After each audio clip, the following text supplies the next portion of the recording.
पे कोई गम की आँच आने नहीं दो, तुझ पे कोई गम की आँच आने नहीं दो। कुर्बान मेरी जान तुझ पे शाद रहे तू, कुर्बान मेरी जान तुझ पे शाद रहे तू। ऐ वतन वतन मेरे आबाद रहे तू, मैं जहाँ रहूँ जहाँ में याद रहे तू। ऐ वतन मेरे वतन, ऐ वतन मेरे वतन, ऐ वतन लब पे यार। ऐ वतन वतन मेरे आबाद रहे तू, मैं जहाँ रहूँ जहाँ में याद रहे तू। ऐ वतन मेरे वतन, ऐ वतन मेरे वतन, ऐ वतन लब पे आती है।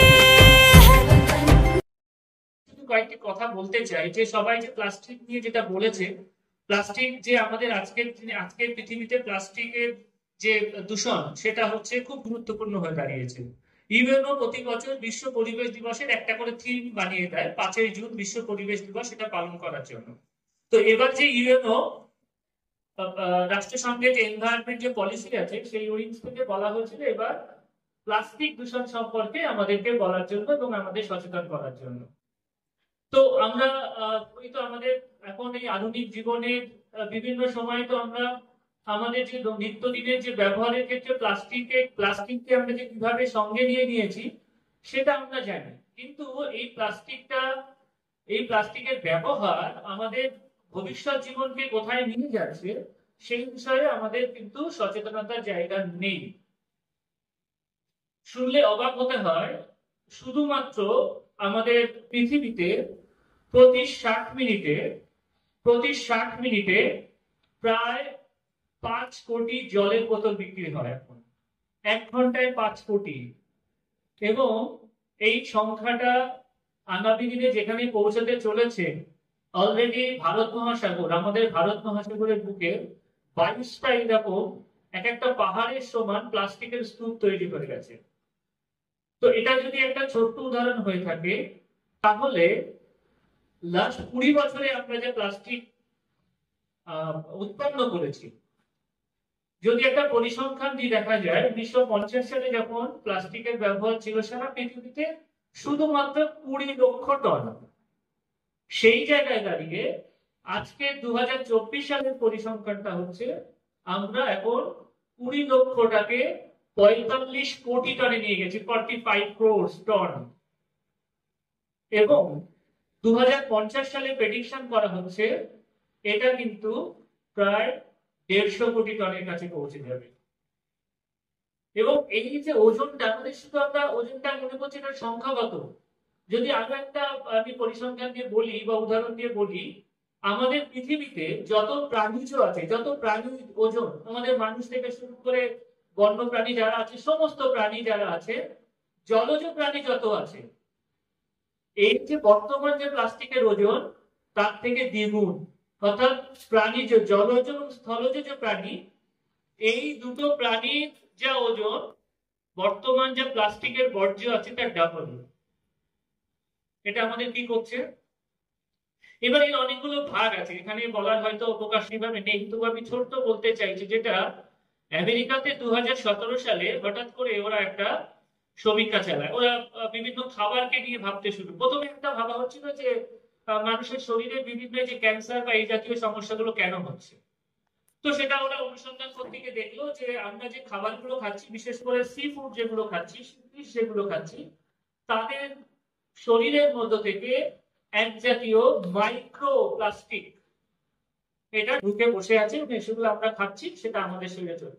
সমুদ্রের মাছ খাচ্ছি, সেই মাছটা তো আমাদের পেটে যাচ্ছে, তখন কিন্তু ওখান থেকে আমাদের এখানে চলে আসছে প্লাস্টিকটা। এবার আমরা আমরা এই খালি চোখে দেখতে পাচ্ছি না যে আমাদের বাতাসে কিভাবে এই মাইক্রো প্লাস্টিকটা ঘুরে বেড়াচ্ছে।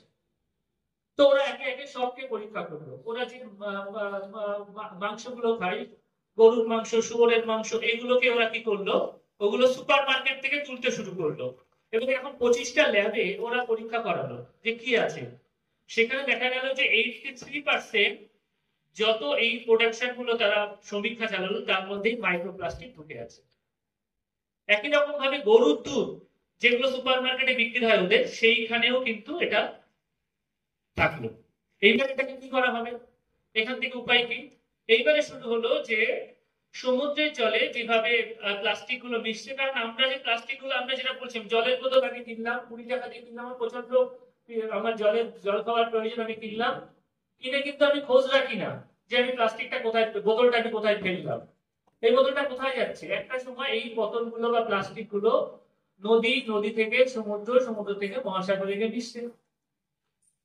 তো এই যে তারা এইবারে শুরু করলো যাতে কোন রকম অবস্থাতেই সমুদ্রে আর প্লাস্টিক গুলো না আসতে পারে, তার জন্য তারা বিভিন্ন উপযোগী পদক্ষেপ নিতে শুরু করলো। এইবারে মজার বিষয় হচ্ছে রাষ্ট্রপুঞ্জ বা জাতিসংঘ তাদের অনেকগুলো পলিসি তারা নিচ্ছে, কিন্তু ইমপ্লিমেশনের ক্ষেত্রে তারা কিন্তু সেই সদিচ্ছাটা দেখাচ্ছে না। যেমন এই যে আমাদের যে বিভিন্ন জেনেভা প্রটোকল থেকে শুরু করে যেগুলো হচ্ছে এনভায়রনমেন্ট বা এগুলোর ক্ষেত্রে, সেগুলো শুধু খাতায় কলমে থেকে যাচ্ছে। আমেরিকা কি করছে, তারা পৃথিবীতে সবচেয়ে বেশি প্লাস্টিক ইউজ করছে।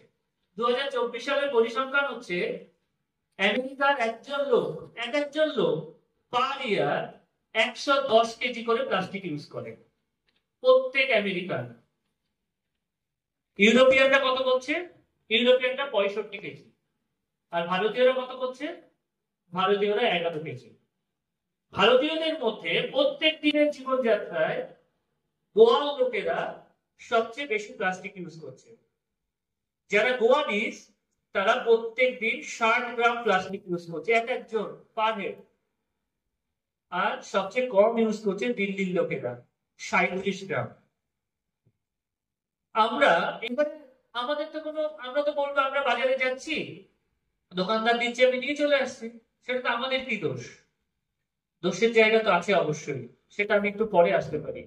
এখন যেটা একটা আশার কথা যেটা শোনা গেছে, আমি অনেক কিছু আমি এরকম পরিসংখ্যান দিলে অনেকগুলো পরিসংখ্যান হতে থাকবে, এবং বলছে যে প্লাস্টিক আগামী দিনে পৃথিবী থেকে আমাদের মনুষ্য সভ্যতাকে বিনষ্ট করে দিতে, বিলীন করে দিতে পারে। প্লাস্টিকের এমন ক্ষমতা আছে, কারণ যেভাবে প্লাস্টিক বর্জ্য তৈরি হচ্ছে আমাদের মানব জাতি এটা বিপন্ন হতে পারে এখান থেকে। এখন তাহলে আশার কথা কি? আমি শুধু ভয়ের কথা তো শোনালে চলবে না, আশার কথাটা কি? আশার কথা হচ্ছে রিসেন্ট এই গত সপ্তাহে আমাদের রাষ্ট্রপুঞ্জের উদ্যোগে একটা বিশেষ একটা সম্মেলন চলছে, পলিসি হয়তো নেওয়া হয়ে গেছে।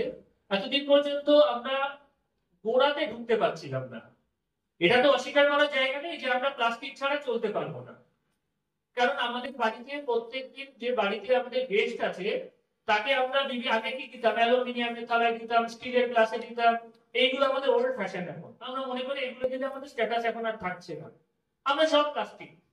ইভেন আগে শরবত দেওয়া হতো, বিভিন্ন রকম পানীয় দেওয়া হতো, এখন আমরা সেটাও আনছি না, আমরা কোল্ড ড্রিঙ্কস ছাড়া মনে করছি যে ঠিকঠাক দাঁড়াচ্ছে না বিষয়টা। এইখান থেকে যেটা আসার কথা সেটা হচ্ছে যে এই লাস্ট উইকে সিগনেচার হয়েছে, যেটা দিয়ে আমরা ভাবতে পারি আগামী দিনে প্লাস্টিকের ইউজ হয়তো কোথাও একটা দাঁড়াবে। কোথায়? প্রথমে বলছে যে আমরা যে প্লাস্টিকটা বানাচ্ছি সেই বানানোতে গন্ডগোল। দেখো আমরা জানি যে আমরা আজকে আমরা উলুবেড়িয়া কলেজ, পাঁচলা কলেজ, যত এনএসএস ইউনিট আছে প্রতি বছর আমরা প্লাস্টিক নিয়ে প্রোগ্রাম করি, কিন্তু এর পেছনে এই যে বললাম যে একদিন একটা আরেকটা পরিসংখ্যান দিই, একদিনে ভারতবর্ষের একটা 5 স্টার হোটেল, সেই 5 স্টার হোটেল থেকে এক সপ্তাহে 5 লক্ষ জলের বোতল বেরোবে, 5 লক্ষ একটা 5 স্টার হোটেল থেকে। সদ্য সামান্য আমাদের একটা যদি বিয়ে বাড়ি অনুষ্ঠান হয় আমরা জলের বোতল কতগুলো করে ইউজ করি, প্লাস্টিক গুলো কোথায় গেল?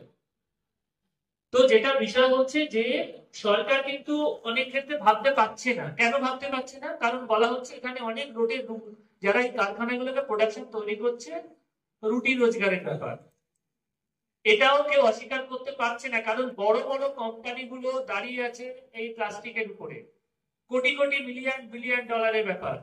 তাহলে আমাকে ওদের কথা ভাবতে হবে, পরিবেশের কথা ভাবতে হবে।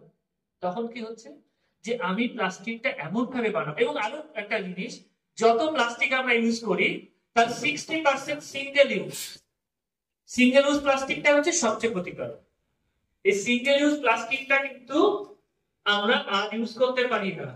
এবং আরো একটা খুব অবাক করা পরিসংখ্যান, এই যে সিঙ্গেল ইউজ প্লাস্টিক আমরা দোকানে গেলে কিনছি, এই একটা প্লাস্টিক আমরা ফেলে দিচ্ছি, সেই প্লাস্টিকটা মাটির সঙ্গে মিশতে কতদিন সময় লাগবে? মাত্র 400 থেকে 500 বছর মাত্র। তাও পুরোপুরি হবে না, 90%।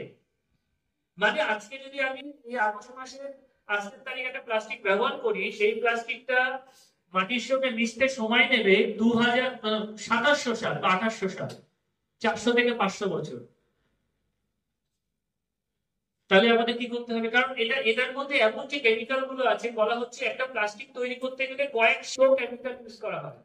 তাহলে এই যে জেনেভাতে যেটা কনফারেন্সটা চলছে, সেখানে বলা হচ্ছে প্লাস্টিক তৈরি করার সময় আমাদের এমন কোন কেমিক্যাল তৈরি করতে হবে যেটা এনভায়রনমেন্ট ফ্রেন্ডলি, যেটা আমরা খুব তাড়াতাড়ি রিসাইক্লিং করাতে পারবো।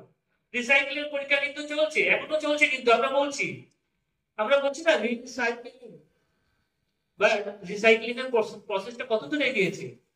আমরা যত প্লাস্টিক এখন ইউজ করি তার মাত্র 11%, 11% আমরা রিসাইক্লিং করতে পারি। আবার কি করছি আমরা বলছি রিসাইক্লিং এর বিভিন্ন ডেফিনিশন আছে। আমি গাছের গোড়ায় একটা কিছু দিয়ে দিলাম, সেটা দিয়ে জল পড়ছে গাছে, এটাও রিসাইক্লিং, কিন্তু সেটা কিন্তু নষ্ট হচ্ছে না। তাহলে জেনেভা কনফারেন্সে এখন আলোচনা চলছে রিসাইক্লিংটা কিভাবে আমি করতে পারবো, এনভায়রনমেন্ট কিভাবে করতে পারবো। এটা নিয়ে একটা আসার কথা। বিভিন্ন কেমিক্যাল গুলো হয়তো কস্টলি হতে পারে, কিন্তু